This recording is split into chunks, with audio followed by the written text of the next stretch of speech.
ஆரம்பிக்கிறதுக்கு முன்னாடி நம்ம துவா ஓதிக்கலாம். ரப்பி ஷ்ரஹ்லி சத்ரி வயஸ்ஸிர்லி அம்ரி வஹ்லுல் உக்தத்தம் மின் லிசானி யஃப்கஹு கௌலி. ரப்பி ஸித்னி இல்மா ரப்பி ஸித்னி இல்மா ரப்பி ஸித்னி இல்மா. பாடம் 14 குர்பானியோட சட்டம்.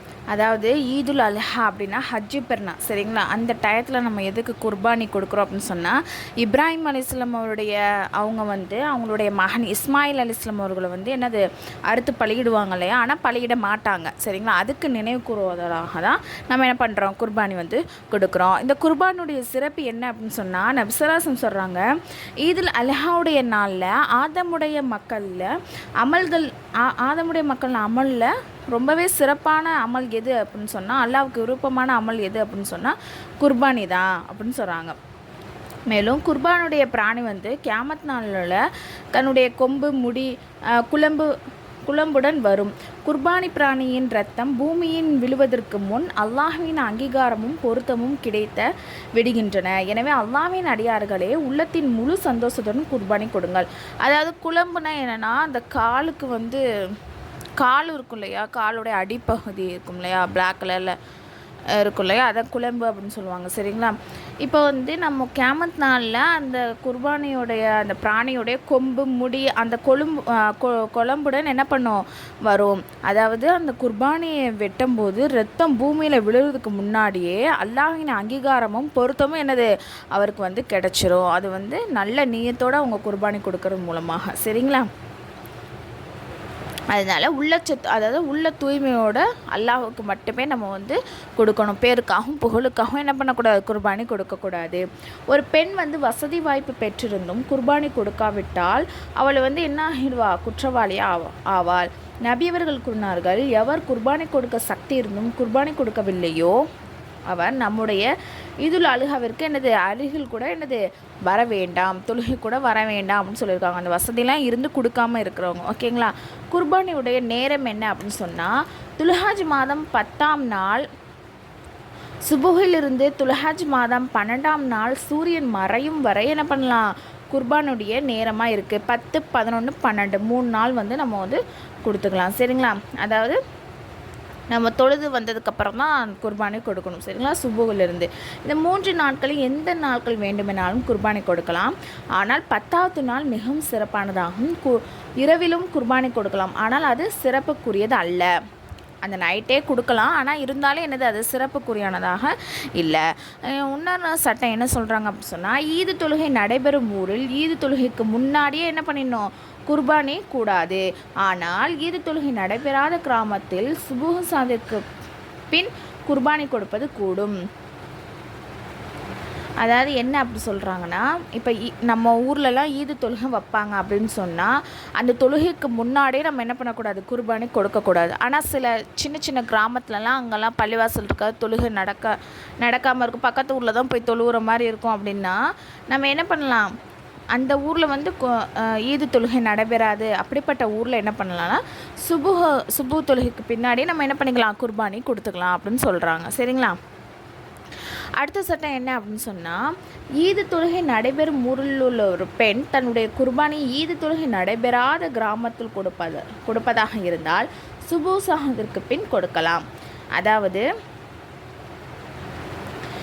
இப்போ நம்ம இருக்கக்கூடிய ஊரில் தொழுகை நடக்கக்கூடியதாக இருக்குது, சரிங்களா? ஈது தொழுகை நடக்கக்கூடிய ஊரில் தான் நம்ம இருக்கோம். ஆனால் நம்ம குர்பானி கொடுக்கக்கூடிய அந்த இடமானது ஒரு சின்ன கிராமமாக பள்ளிவாசலே இல்லாத தொழுகை நடைபெறாத ஊராக இருக்குது அப்படின்னு சொன்னால், அந்த ஊரில் தான் நம்ம குர்பானி கொடுக்க போகிறோம் அப்படின்னு சொன்னால் நம்ம என்ன பண்ணலாம், சுபு தொழுகை பின்னாடியே நம்ம என்ன பண்ணலாம், குர்பானி கொடுக்கலாம் அப்படின்னு சொல்கிறாங்க.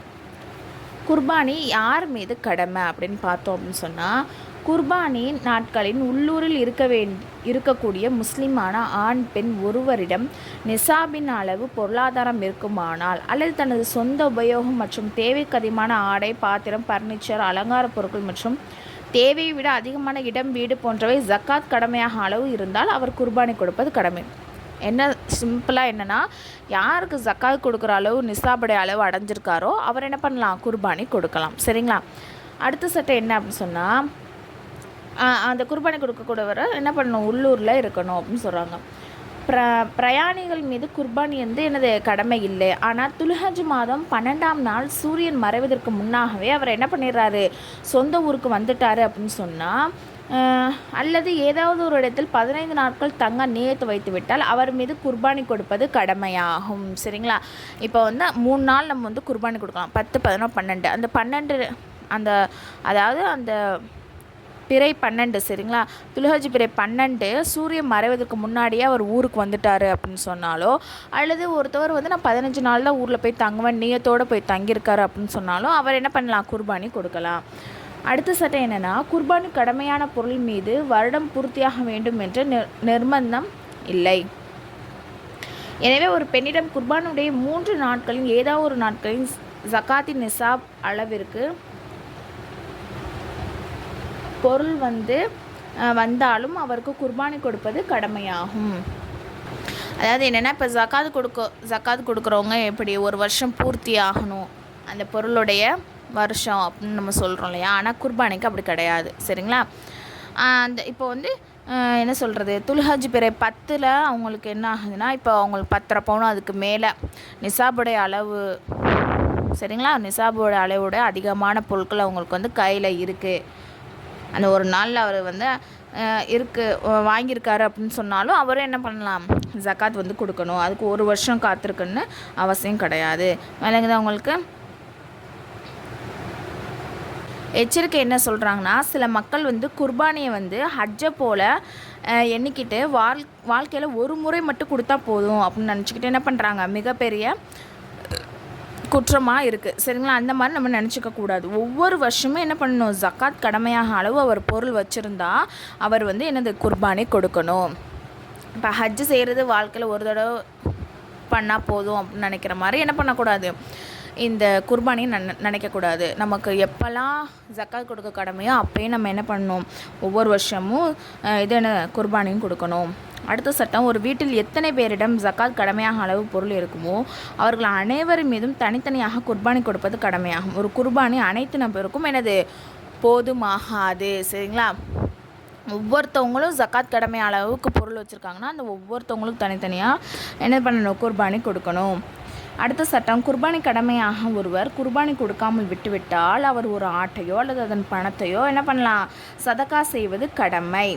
பிராணி வாங்கியிருந்தும் குர்பானி கொடுக்காமல் இருந்தால் அதே பிராணியை சதக்கா செய்திட வேண்டும். ஒருத்தவர் குர்பானி கொடுக்காமல் விட்டுட்டார் அப்படின்னு சொன்னால் ஒரு ஆட்டையோ அதுக்கான பணத்தையோ என்ன பண்ண சதக்கா பண்ணிடலாம். அப்படி அவர் பிராணி வாங்கி வச்சுட்டு குர்பானி கொடுக்க தவறிட்டார் அப்படின்னு சொன்னால் பிராணியே என்ன பண்ணலாம், சதக்காவாக நம்ம கொடுக்கலாம். இந்த படத்துடைய கொஸ்டின் என்ன அப்படின்னு சொன்னால், குர்பான் சிறப்பை கூறுக, குர்பான் நேரம் கூறுக, ஈது தொழுகைக்கு முன்பு குர்பானி கொடுப்பது கூடுமா, குர்பானி யார் மீது கடமையாக இருந்தும் குர்பானி கொடுக்காவிட்டால் அதன் சட்டம் கூறுக. ட்ரீம் முஅல்லமா கோர்ஸ் இதில் வந்து ஜாயின் பண்ணுற விருப்பம் உள்ள ஒன்லி லேடிஸ் மட்டும் கீழே வந்து டெலகிராம் லிங்க் வந்து கொடுத்துருக்கேன். அந்த குரூப்பில் வந்து ஜாயின் பண்ணிக்கோங்க. அதில் வந்து மற்ற டீட்டெயில்ஸ்லாம் இருக்குது.